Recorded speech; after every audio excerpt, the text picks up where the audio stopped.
வணக்கம். பொறியாளர் குமரேசன் கனியூர்லேருந்து இந்த வீடியோவை பதிவு பண்ணுறேங்க. இது ஒரு ஃபோன் ரெக்கார்டு. ரொம்ப நாள் என்னுடைய மனதில் இருந்த ஒரு விஷயத்தை ஒரு வீடியோவை போடணும்னு நினைத்தேன். ஆனால் அதை ஒருத்தர் ஃபோன் காலில் கேட்டார். ஒரு எலக்ட்ரிக்கல் ப்ளம்பிங் ஒர்க் பண்ணக்கூடிய ஒரு நபர்.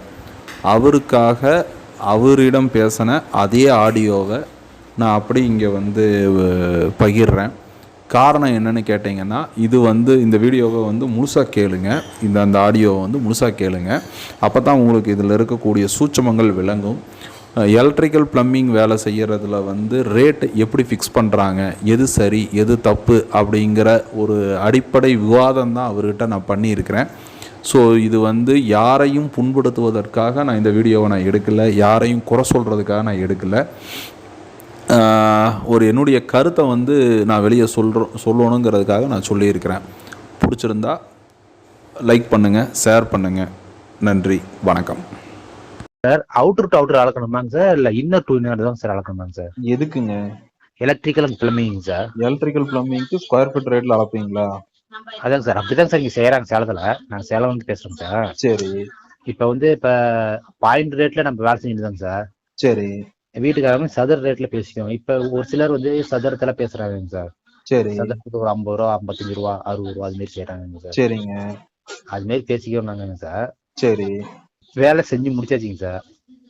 ரிலேஷன்ங்கிறதுனால நம்ம ரேட் எத்தனை ஸ்கொயர் ஃபீட் பில்டிங்க சார்? நம்ம அவுட்டர் டு அவுட்டர் 50க்கு 27 வருதுங்க சார். 27 சார். 50க்கு 27 அவுட்டர் டு அவுட்டர் அளந்தா. சரி. ஆனா இங்க அவர் பில்டிங்கோட இன்ஜினியர் என்ன சார் சொல்லியிருக்காங்கன்னா, 12.36 சதுரம் தான் சார் வரும். எப்படி 13 சதுரம் வருது அப்படின்னு சொல்லி கேக்குறாங்க. அதான் டவுட் சார். இப்ப நான் கேக்குறது, நீங்க இந்த பில்டிங்க்கு எத்தனை பெட்ரூம் சார்? கீழே sir 2 bedroom sir, 2 bathroom, kitchen, hall, portico, அவ்வளவுதான். ஆமாங்க சார். சரி, மொத்தமா எத்தனை லேபர் ஆயிருக்கும் சார்? மொத்தமா எத்தனை லேபர் போய் வேலை செஞ்சிருப்பீங்க? எலக்ட்ரிக்கலுக்கு எத்தனை வேலை செஞ்சிருப்பீங்க? எத்தனை ஆளு வேலை செஞ்சிருப்பீங்க? பிளம்பருக்கு எத்தனை வேலை செஞ்சிருப்பீங்க? எத்தனை ஆள் பிடிச்சிருக்கும்னு கேக்குறேன். எத்தனை எலக்ட்ரீஷியன் பிடிச்சிருக்கும், எத்தனை பிளம்பர் பிடிக்கும்? நான் உண்டிங்க சார், எனக்கு ஒரு ஹெல்ப்பருங்க சார், அவ்வளவுதான் சார். நாங்க மொத்தமா எத்தனை ஆள் போயிருப்பீங்க? அது தெரியல சார், அது நோட் பண்ணிட்டு. பைப் போடுறதுக்கு எத்தனை நாள் போயிருப்பீங்க சார்? காடி போடுறது பாத்தீங்கன்னா ஒரு 3 நாள் செஞ்சிருக்கோங்க சார். சரி. பைப் போடுறது ஒரு நாள் செஞ்சேங்க சார். சரி. ரூஃப்ல பைப் போடுறது அது ஒரு நாள் செஞ்சேங்க சார். அன்னைக்கு ஒரு 2 பேர் போயிருப்பீங்க. ஆமாங்க சார். சரி. அடுத்து ஒயர் இழுத்ததுக்கு எத்தனை நாள்? ஒயர் இழுத்த 2 நாள் இழுத்தோங்க சார். 2 நாள். அப்புறம் போர்டு நம்ம முறுக்குனது ஒரு 2 நாள்ல முடிக்கிட்டோம் சார். 2 நாள். 2 நாள் முடிக்கிட்டோம். சரி. எம்சிபி ஒரு நாள் முடிக்கணும், கண்ட்ரோல் போர்டு ஒரு நாள் வச்சேங்க சார். சரி. மொத்தமா 10 நாள் போயிருக்கிறீங்களா? அதான் சார். ஒரு ஃபிட்டர், ஒரு ஹெல்ப்பரா? ஆமாங்க சார். சரி. ஒரு 10 நாள் எலக்ட்ரிக்கல் வேலைக்கு 10 நாள். 10 நாள் ஒரு ஃபிட்டர், ஒரு ஹெல்ப்பர், கரெக்டா? ஆமாங்க சார். சரி. பிளம்பிங் வேலைக்கு எத்தனை நாள் வேலை செஞ்சீங்க? பிளம்பிங்க்கு சார் காடி போட்டது ஒரு நாள் போட்டோங்க சார். ஓகே. ஃபிட்டிங் 2 நாள் செஞ்சோங்க சார். சரி. கிளாஸ் வைக்கிறதுக்கு வால் முண்டுங்க சார். ஓகே. அதனால கொஞ்சம் எனக்கு எக்ஸ்பீரியன்ஸ் கொஞ்சம் கம்மிங்கிறதுனால 3 நாள் ஆயிடுச்சுங்க சார். 2 செட் வைக்கிறதுனால. சரி. அவ்வளவுதாங்க சார். 6 நாள். 6 நாள். 6 இதுல 6 2 12 லேபர்ல முடிச்சிட்டீங்க. சார். அதுல ஒரு 10 நாள்ல 20 லேபர், இதுல ஒரு 12 லேபர், டோட்டலா 32 லேபர். ஆமாங்க சார். அப்ப 10 பிளஸ் ஒரு 6 அப்படிதான் நினைச்சுக்கலாமா? ஆமாங்க சார். 16 நாள் வேலை செஞ்சிருக்கிறீங்க. 16 நாளுங்க சார். சரி. ஒரு ஒரு ஒரு எலக்ட்ரீஷியனுக்கு சம்பளம் எவ்வளவு உங்க ஊர்ல? Sir 700 sir. எலக்ட்ரீஷியனுக்கா? ஆமாங்க சார். சரி. ஹெல்ப்பருக்கு 500 ரூபாங்க சார். ஹெல்ப்பருக்கு 500 ரூபா.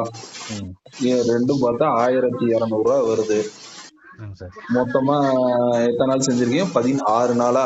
16 நாளுக்கு மொத்தமா 19,200 ரூபா வருது. சரிங்க சார். சரி. இப்போ உங்க பில்டிங் எத்தனை ஸ்கொயர் ஃபீட் சார்? அதாங்க சார், அவர் இன்ஜினியர் சொல்றது சார் 12.36 சதுரங்க சார். 12க்கு சார் 50க்கு 27 சார், அவுட்ரு டு அவுட்ரு. 50க்கு 27. ஆமாங்க சார். சரி, 1350 ஸ்கொயர் ஃபீட் வருது. ஆமாங்க சார். சரி, நீங்க என்ன சொல்றீங்க? நான் சொல்றது இந்த சைஸுங்க சார். இன்ஜினியர் சொல்றது வந்து 12.32 தான் சார் சொல்றாரு. சரி, அது எப்படியோ இருந்துட்டு போட்டுங்க. சரிங்க சார். செலவானது பாத்தீங்கன்னா ஒரு ஸ்கொயர் ஃபீட்டுக்கு 14 ரூபா தான் ஆயிருக்குது. சரிங்க சார். நீங்க எவ்வளவு கேக்குறீங்க ஊருக்குள்ள? 50 ரூபா கேட்குறேங்க சார். 14 ரூபா செலவானதுக்கு சார் பாதிக்கு பாதி லாபம்னு சொன்னாலும் கூட 14ங்கிறது வந்து ஒரு 28 ரூபா கேட்கலாம். சரிங்க சார். 50 ரூபா கேக்குறீங்கன்னா இது எல்லாம் சார் நான் அவுட்ரு வேலை இருக்குது இல்லைங்க சார். அவுட்டர் வேலை இருக்குது. எத்தனை லேபர் இன்னும் வரும்? ஒரு 50 லேபர் வருமா? சரிங்க சார். 50 லேபர் வராதுங்க சார். சொல்லுங்க. 50 லேபர் வராதுங்க சார். அப்போ இந்த மெத்தடு தப்பல்லவா? ஆமாங்க சார். இப்ப ஸ்கொயர் ஃபீட்ல அளக்கறதும் தப்பு தானே? ஆமாங்க சார். சரி, பாயிண்ட் கணக்குல வச்சு உங்க பில்டிங்ல எத்தனை பாயிண்ட் வச்சிருப்பீங்க? இந்த 1300 ஸ்கொயர் ஃபீட் இருக்கிற வீட்டுக்கு, ஒரு 1000 ஸ்கொயர் ஃபீட் இருக்கிற வீட்டுக்கு ஒரு 100-120 பாயிண்டாவது எடுத்திருப்பீங்களா? 120 வருங்க சார், கண்டிப்பா வருங்க சார். ஒரு எலக்ட்ரிக்கலுக்கு மட்டும். ஆமாங்க சார், 120 பாயிண்ட் வரும்.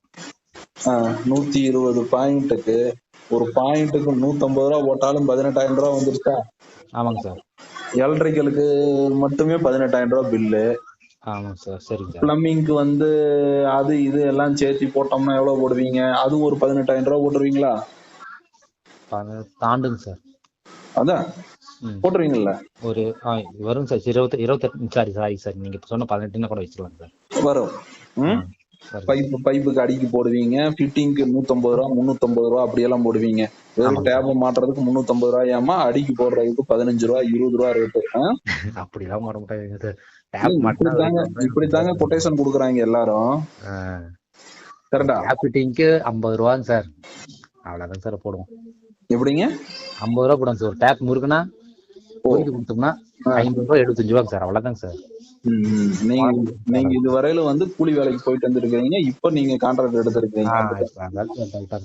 எத்தனை நாள் வேலைக்கு போயிருக்கீங்க சார்? நான் ஒரு 10 வருஷமா போயிருக்கேன் சார்.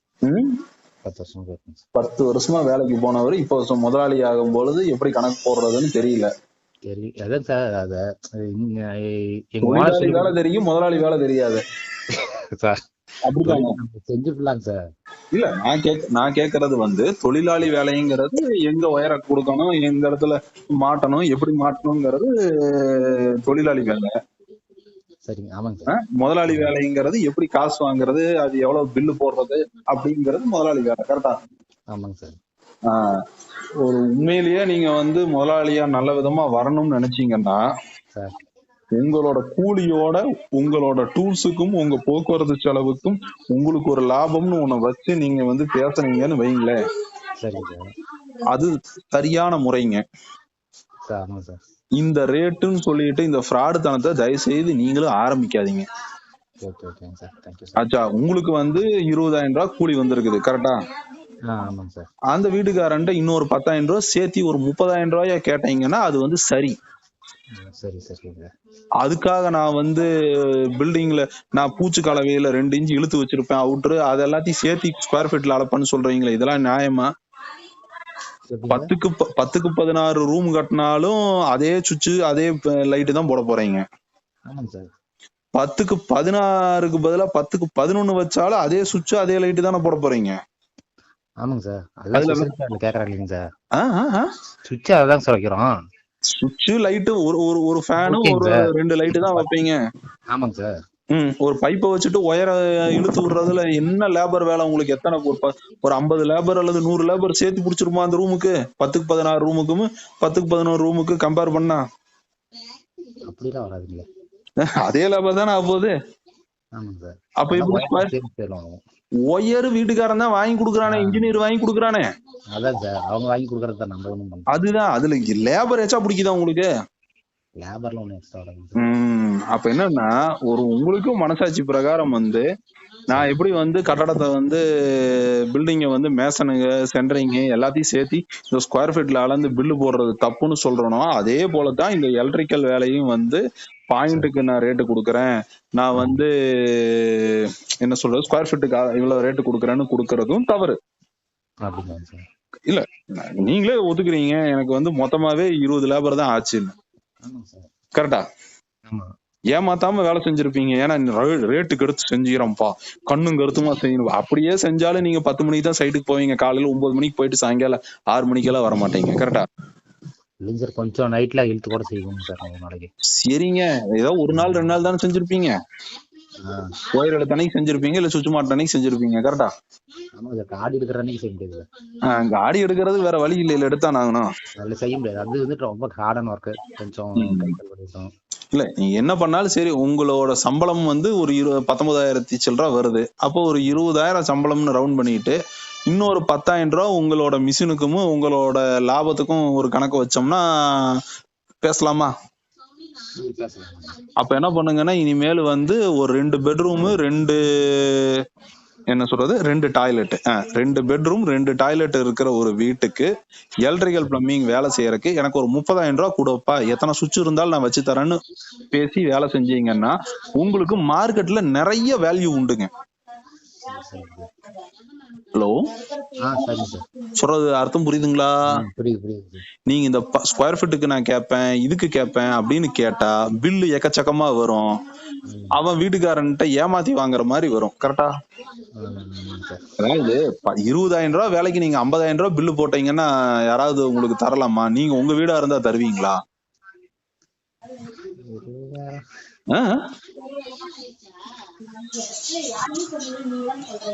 என்னங்க எலக்ட்ரீஷியன், நான் கேக்குற கேள்விக்கு மட்டும் பதில் சொல்ல மாட்டேங்கிறீங்களே. இதே கேள்வியே நான் எங்கிட்ட வேலைக்கு வர அனைத்து எலக்ட்ரீஷியன் பிளம்பர்கிட்டையும் இதே கேள்வி கேட்டு மூக்க உடைச்சிருக்கேன். ஒருத்தனுமே பதில் சொல்ல மாட்டேங்க. நீ 150 ரூபா பாயிண்ட்டுக்கு ரேட்டு சொல்றப்பா, ஸ்கொயர் ஃபீட்டுக்கு 25 ரூபா 30 ரூபா 50 ரூபாய்னு ஆளாளுக்கு திணிசா சொல்றாங்க.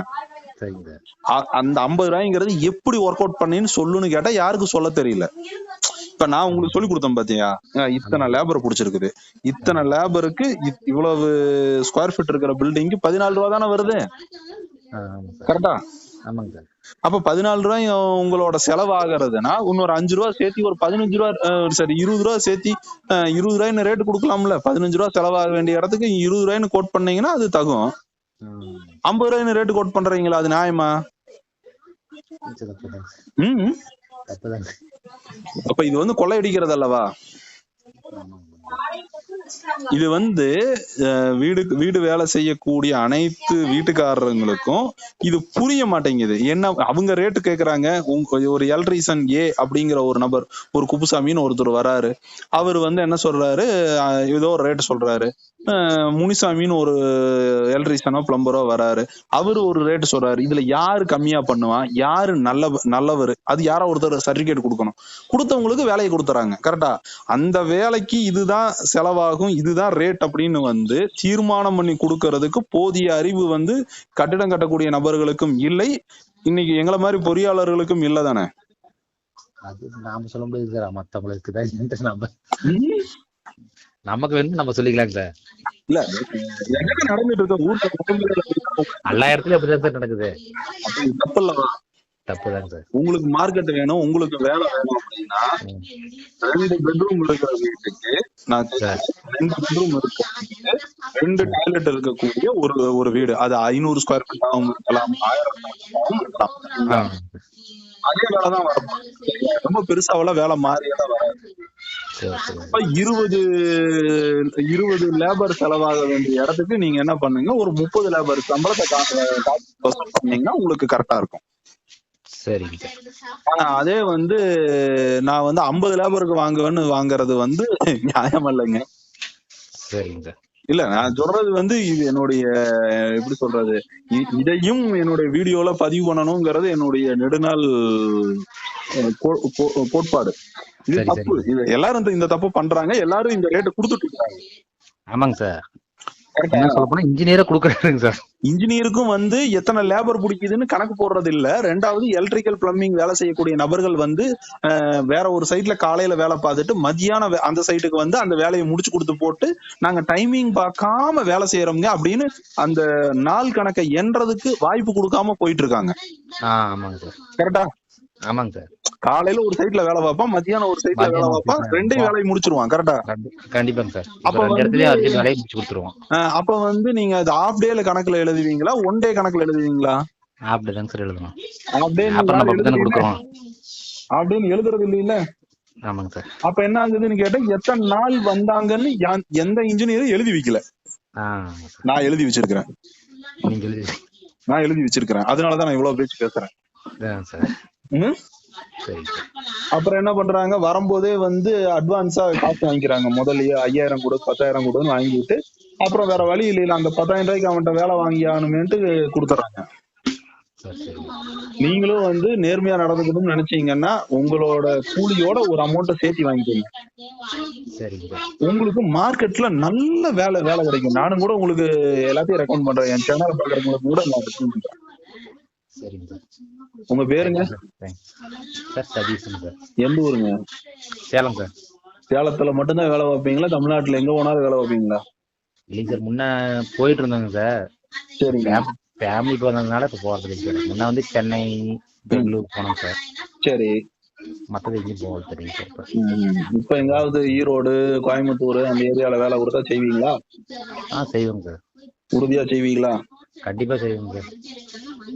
ஆனா நீங்க சொல்ற இந்த பாயிண்ட் ரேட்டுக்கும் இந்த ஸ்கொயர் ஃபீட் ரேட்டுக்கும் நீங்க செய்யற மாதிரி இருந்தா உங்களை ரெக்கமெண்ட் பண்ண முடியாதுங்க. இப்ப நான் சொன்ன கான்செப்ட்ல உங்க சம்பளத்தை விட கொஞ்சம் சேர்த்து வாங்குறதுக்கு தயார் அப்படின்னா உங்களுக்கு நிறைய வேலை நான் முடிச்சு தரேன். சரிங்க சார். செய்வீங்களா? செய்யறோம் சார். நிஜமா? நிஜமா தான் சார். வேலை இல்ல அதாவது உங்களுக்கு தொடர்ந்து வேலை கொடுக்க முடியும்ல, உங்களுக்கு ஆப்பர்ச்சுனிட்டி நிறைய கிடைக்கும். மத்தவங்க எல்லாரும் வந்து என்னன்னு கேட்டீங்கன்னா அவன் என்ன பில்லு போடுவானே கடைசி வரையும் தெரியாதுல்ல. ஆமாங்க சார். இப்ப எத்தனை பாயிண்ட் வருது, நீ என்ன பில்லு கொடுப்பீங்க, நீங்க என்ன பில்லு கொடுப்பீங்கன்னா அளந்துட்டு வாங்கிக்கலாமுங்க அப்படின்னு சொல்லும் போது அவன் 50,000 கேக்குறானா 1,00,000 கேக்குறானான்னு தெரியாதுல்ல. ஆமாங்க சார். அப்படிதான் சார். நீங்களே இப்ப உங்க கணக்குக்கு என்னன்னு கேட்டீங்கன்னா நான் சொன்ன கணக்கு பிரகாரம் பார்த்தா வெறும் 20,000 தான் உங்களுக்கு பேமெண்ட் வரும். ஆமாங்க சார். லேபர் காசு. ஆமாங்க. உங்களுக்கு போக்குவரத்து செலவு, சாப்பாட்டுக்கு அது இதுன்னு சேர்ந்தே வருதுன்னு கேட்டீங்கன்னா உள்ளூரா இருந்தா ஒரு 30 ரூபா வாங்குங்க, வெளியூரா இருந்தா இன்னொரு 5,000 ரூபாய் சேர்த்து 35,000 வாங்கினீங்கனாலும் உங்களுக்கு நஷ்டமாகாதுல்ல. நஷ்டம் ஆகாதுங்க. எப்படி சம்பளம் வந்துருது, சம்பளத்துக்கு மேல ஒரு காசு வந்துருது. நீங்க என்னத்த டூல்ஸ் மெஷினரி வாங்கினீங்கன்னாலும் ஒரு 10,000 ரூபாய்க்கு வாங்கினீங்கன்னு வைங்க ஒரு டூல்ஸ் மெஷினரி. உங்களுக்கு வந்து ஒரு வருஷத்துக்கு அந்த டூல்ஸ் மெஷினரி வேலை செய்யுமா? நம்ம யூஸ் பண்றது பொறுத்து சார். இல்ல நீங்க யூஸ் பண்றதுக்கு பண்ண அப்பப்ப இடையில போகுதுன்னே வைங்க. ஒரு 2,000 ரூபாய்க்கு செலவு பண்றீங்கன்னு வச்சுக்கோங்க, ஒரு 15,000க்கு மேல வந்துருமா உங்களுக்கு காசு? வராது. சரி, ஒரு வருஷத்துக்கு எத்தனை சைட் உங்களால குறைஞ்சபட்சம் பண்ண முடியும்? ஒரு மாசத்துக்கு 3 சைட்டுன்னு கணக்கு வைங்க சார். வருஷத்துக்கு இப்ப என்னால முடியுது 4 சைட், ஊருக்குள்ளே இருக்கிறதுனால 4 செய்வோங்க சார். உள்ளூர்லயே இருக்கிறதுனால வேற வேலையை பார்த்துக்கிட்டு இதை பாக்குறீங்க. அதுலீங்க சார், நானும் இறங்கி வேலை செய்யறீங்களா? அல்ல, நான் கேக்குறது வந்து நீங்க வேற தொழிலும் பண்றீங்களா? வேற தொழில எதுக்கும் போறது இல்லைங்களா சார்? அப்ப வருஷத்துக்கே 4 ப்ராஜெக்ட் தான் உங்களால பண்ண முடியுதா? என்னால அவ்வளவுதான் சார் முடியும். ஏன் சார்? நான் ஒண்டி நான் தனி தான் சார். எனக்கு ஒரு ஹெல்ப் பண்ணுங்க சார், அவ்வளவுதான் சார். வேற யாரும் வச்சுக்க மாட்டாங்க. சரி, அப்ப நீங்க ஒரே ஆள் இப்படி வேலை செய்யறதுனால 4 ப்ராஜெக்ட் தான் முடியுது. ஆமாங்க சார். அதோட அதிகமா வந்தா பண்ண முடியாதா?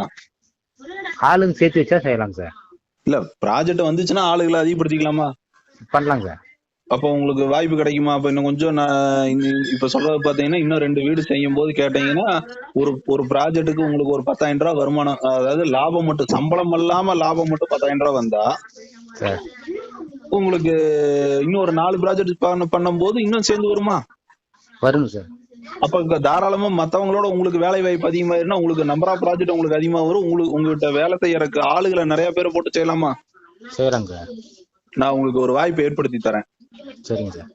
இந்த மாதிரி ஸ்கொயர் ஃபீட் ரேட்டுக்கும் பாயிண்ட் ரேட்டுக்கும் நீங்க பண்ணாம வேலை செய்யறா அப்படி இருந்தால் சரிங்க சார், உங்களுக்கு ஆப்பர்ச்சுனிட்டி கிடைக்கும். சரிங்க சார். உறுதியா உங்க விளம்பரம் உங்களோட பேரையும் உங்களோட மொபைல் நம்பரையும் போட்டு விளம்பரம் போட்டுட்டுமா? விளம்பரம்லாம் வேணாங்க சார். இல்ல வாய்ப்பு வரும். இல்லங்க சார், வாய்ப்பு வந்து ஓகேங்க சார். இந்த ரேட்டுக்கு மட்டும் வர மாட்டாங்க. இல்ல அப்படி இல்லைங்க சார், விளம்பரம்லாம் இது வேண்டாங்க சார். நீங்க சொன்னீங்க பாத்தீங்களா நான் கொடுக்குறேங்க சார் அப்படின்ட்டு, அதுனா கூட ஓகேங்க சார். இல்லைங்க, உங்களுக்கு நான் மட்டும் வேலை கொடுத்தோம்னா என்னால உங்களுக்கு வருஷம் ஃபுல்லா வேலை கொடுக்க முடியாது. இல்லைங்க சார், இப்ப நான் என்னோட வேலையை நீங்க பாத்துட்டு தான் சார் நீங்க அடுத்து ரெக்கமெண்ட் பண்ண முடியும். உங்க வேலை தப்பா இருந்து சம்பளமே கொடுக்காம துரத்தி விட்டுருவோங்க சார். ஆமாங்க சார், அது செய்வாங்க சார். கண்டிப்பா செய்வாங்க சார். ஏன்னா சில துரோகிகள் வந்து என்னோட சைட்லயே அந்த வேலையை பார்த்திருக்காங்க சார். வேணும்னே வந்து என்ன பண்றது, பிளக்குக்கு கனெக்ஷன் கொடுக்காம கொடுத்துட்டு போறது. நம்ம என்ன பண்ணுவோம், லைட்டுக்கு சுத்த மட்டும் ஆன் பண்ணி செக் பண்ணிடுவோம், அந்த பிளக் பாயிண்ட பார்க்காம விட்டுருவோம். அப்படிமா பண்ணுவாங்களா? பண்ணிருக்காங்க. அடுத்து வந்து டிவிக்கும் இதுக்கெல்லாம் மெயின் எப்படி சொல்றதுன்னா, டிவிக்கு வந்து ஒரு பிளக் பாயிண்ட்டும் அந்த மெயின்ல இருந்து வரக்கூடிய பிளக், இதெல்லாம் 2-3 பிளக் அந்த டிவி ஷோகேஸ்ல வருது. அந்த ஹோம் தியேட்டருக்கு போறது, டிவிக்கு தனியா வர்றது, ஸ்டெபிலைசருக்கு வர்றதுன்னு தனித்தனியா வைக்கிறோம்ல.